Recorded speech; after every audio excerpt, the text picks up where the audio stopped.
evening. My name is Andrew Erby, head coach of Stilton High Spire in Pennsylvania.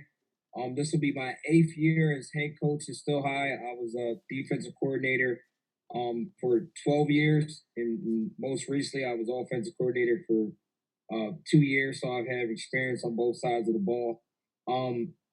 We're traditionally a well-known school in Pennsylvania with a smaller school with some really good athletes and some really good next-level talent. This recent past year, COVID pandemic year, we ended up finished state champions, and we ended up playing 10 games, and we had a really special season, and I thought that we did a really good job on defense this year. I'm a 4-3 guy, cover two shell, two high shell, and we look to be aggressive, and our style of play is we're not always the biggest and undersized, so we have to make up with some move and being aggressive, and playing some palms coverage and a little bit of cover zero. Good evening, Coach Chris Barrick here. Out living coaching 6 years now. Moved out. He's played football at the great Prairie View A&M University outside of Houston. There, run a pistol type offense. Out pretty simple. Let the players think less and play faster.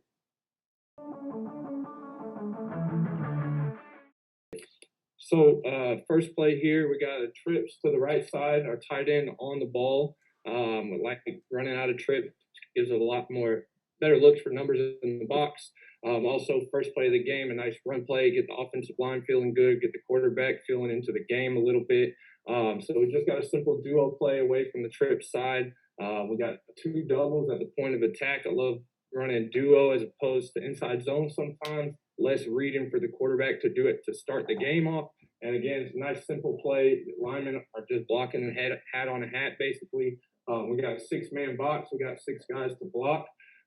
Mesh point's going to be backside, but to the trip side.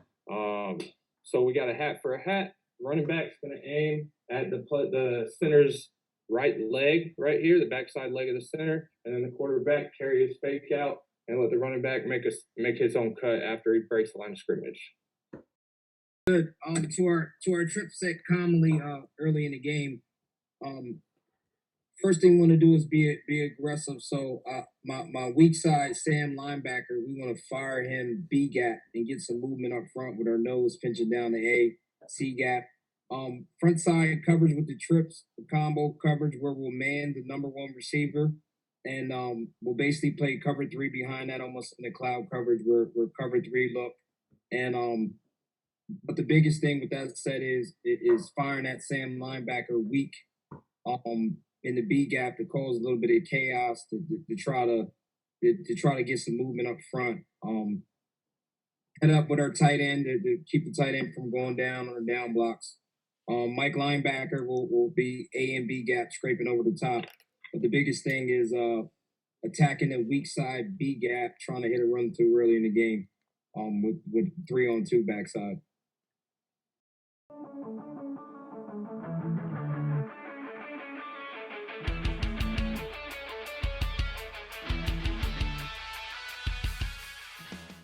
What I have is a corner blitz rolling to cover 3 away from your trip side coming off the edge. So the Sam will actually be hash to flat.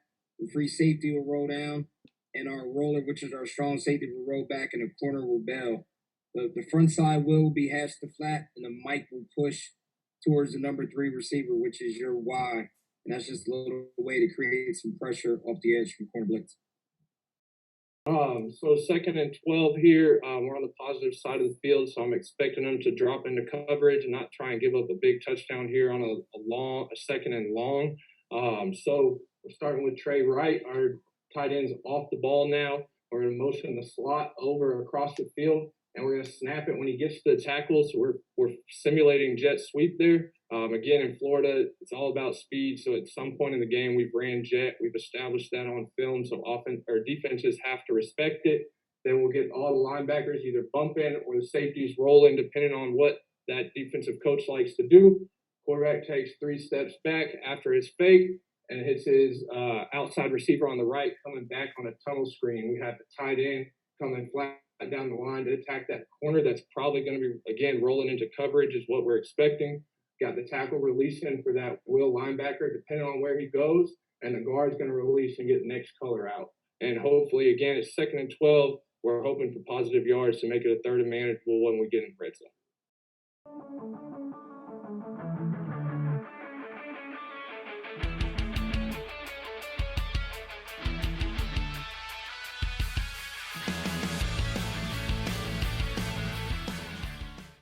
So, like you said, it's 3rd and 1. So we're in our own end of the field here. So I came out with the empty set. Tight ends on the ball, still in type of an 11 personnel type of look. Come out and empty. A lot of times, empty is going to call off all blitzes from some coaches. So it's going to give us a little bit of time, but it's also 3rd and 1. So again, you got a jet motion coming across. It's just going to be a jet power read. We're going to read the end man on the line of scrimmage. And one of the reasons I have the tight end on the ball here, widen that end man out a little bit. So instead of playing outside shade of the tackle, now he has to play head up, or some coaches outside shade of that tight end. So that's going to widen that hole for that quarterback to pull the ball and hopefully get us 1 yard if that's the read. Tight end's going to arc around him to the will that's playing out here in space. And also then they got a double team with the slot so that they can double to the free safety based on their alignment. Then you've got your backside guard. He's pulling around for the quarterback to follow him through that hole that should be wider. Again, the strong side DN, he has to respect the tight end arcing there. So his first step is most likely going to be outside there. Give our quarterback room to get us 1 yard. Backside tackle there is going to scoop block to the sand. That's going to be coming in motion with the X because they're probably going to bump.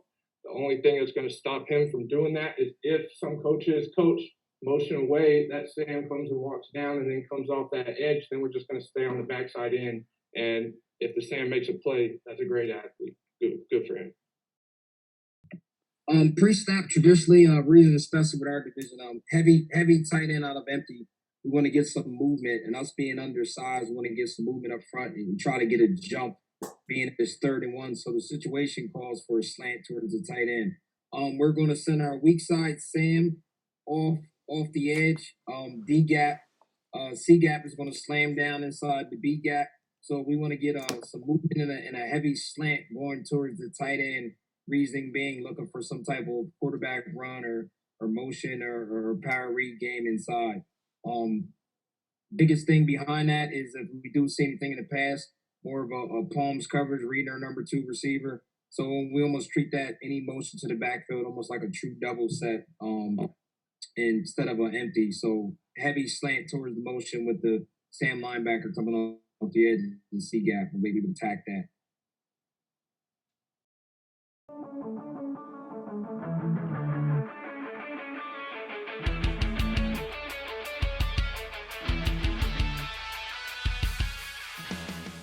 Right here versus your bunch, I'm gonna have my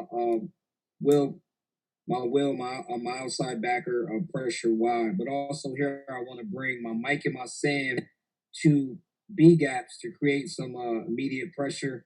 My nose would be weak A, my tackle is going to slant down in the A. So we really want to bring pressure in both B gaps. With expecting something coming from the bunch. Traditionally, we don't often see a lot of passes from the tailback. We want to play bracket the bunch where our corners taking outside leverage, or a roller is in the middle taking anything middle, and our free safeties over top taking anything vertical. But we're bringing the house on this, trying to bring some pressure, almost trying to attack and make a play before the offense makes a play by bringing some pressure here. All right, so again, we're on the 8-yard line. We're on the plus side of the field. We got a bunch set. Again, I've had my tight end on the field every play. I love using the tight end, especially in bunches to point man, get a bigger body. We're going to fake the outside zone and run a boot with our quarterback back to the other side. On the front side of the boot, you can say our outside receiver, he's going to have what is a bench route. We're going to end inside the end zone. If you're short of the end zone and you don't score, that is completely on the wide receiver. He has to run that route to where when he breaks on the ball and that ball, we're catching it on that front pylon. We have our inside slot running a shallow all the way across the field. We're wanting to catch those linebackers' eyes, get in front of the linebackers. Our tight end is going to drag into the end zone all the way across the field. A lot of times, again, in high school, you got a lot of guys that don't respect the tight end, and the tight end is hardly ever covered. So he got a nice little drag across, getting in the end zone. Outside receivers running a post, settling in the back of the end zone for our quarterback to throw the ball as the last possible option.